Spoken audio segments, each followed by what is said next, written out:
നമസ്കാരം. സുന്ദർ സി സംവിധാനം ചെയ്ത് നായകനായും അഭിനയിച്ച ഹൊറർ കോമഡി ചിത്രം അരൺമനെ 4 ആണ് തമിഴ്നാട് തിയേറ്ററുകളിൽ ആളുകളെ കയറ്റുന്നത്. ഇപ്പോൾ വെള്ളിയാഴ്ച തിയേറ്ററുകളിലെത്തിയ ചിത്രത്തിൽ ആദ്യ ദിനം തന്നെ മികച്ച മൗത്ത് പബ്ലിസിറ്റിയിൽ 4-ാം ദിനത്തിൽ തന്നെ വൻ കളക്ഷനിലേക്ക് എത്തുകയാണ് ചിത്രം. തിയേറ്ററുകളിൽ അറിഞ്ഞാഘോഷിക്കാനുള്ള പുറപ്പാടിലാണ് പ്രേക്ഷകരെന്ന് തോന്നിപ്പിക്കുന്നതാണ് കളക്ഷൻ കണക്കുകൾ വ്യക്തമാക്കുന്നത്. സാറ്റനിക് കോം കണക്കുകൾ പ്രകാരം 4 ദിവസത്തിൽ 22.15 കോടിയാണ് ചിത്രം ഇന്ത്യൻ ബോക്സ് ഓഫീസിൽ നിന്നും നേടിയത്. ആദ്യ ദിനത്തിൽ 4.65 കോടി നേടിയ ചിത്രം രണ്ടാം ദിനത്തിൽ 6.65 കോടിയാണ് നേടിയത്. മൂന്നാം ദിനത്തിൽ ചിത്രം 7.85 കോടി നേടി.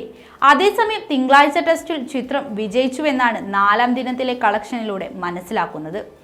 3 കോടിയാണ് ചിത്രം മെയ് 6 വരെ നേടിയത്. സുന്ദർ സിയുടെ സ്ഥിരം ഫോർമാറ്റിലെത്തിയ ചിത്രത്തിൽ സംവിധായകനായും പ്രധാന വേഷത്തിലെത്തിയിരുന്നു. ചിത്രത്തിൽ തമനയും റാഷിഖന്നയുമാണ് നായികമാരായി എത്തിയത്. യോഗി ബാബു, VTV ഗണേഷ്, ദില്ലി ഗണേഷ്, കോവൈ സരള എന്നിവരും ചിത്രത്തിൽ പ്രധാന വേഷത്തിലെത്തുന്നുണ്ട്. അതേസമയം വിവിധ റിവ്യൂകളിൽ ചിത്രത്തിന് സമ്മിശ്ര പ്രതികരണമാണ് ലഭിക്കുന്നത്.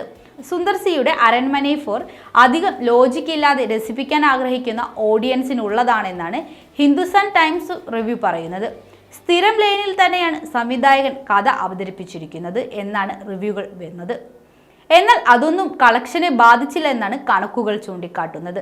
അരൺമനെ ഫ്രാഞ്ചൈസിയിലെ ആദ്യ ചിത്രം 2014 പുറത്തിറങ്ങിയത്. സുന്ദർ, അൻസിക, വിനയ് റായ്, ആൻഡ്രിയ ജർമിയ എന്നിവർ പ്രധാന വേഷങ്ങളിലെത്തിയ ചിത്രമായിരുന്നു അത്. വെങ്കട് രാഘവൻ ആയിരുന്നു തിരക്കഥ. 2016 പുറത്തിറങ്ങിയ രണ്ടാമത്തെ ചിത്രത്തിൽ സിദ്ധാർത്ഥ്, തൃഷ എന്നിവരെ കൂടാതെ സുന്ദറും ഹൻസികയും അഭിനയിച്ചിരുന്നു. 2021 പുറത്തിറങ്ങിയ മൂന്നാമത്തെ ചിത്രത്തിന് സുന്ദർ, ആര്യ, റാഷി, ആൻഡ്രിയ എന്നിവർ അഭിനയിച്ചു.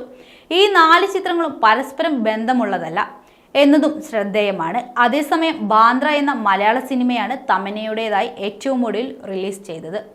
ദിലീപ് നായകനായ ചിത്രം സംവിധാനം ചെയ്തത് അരുൺ ഗോപിയാണ്.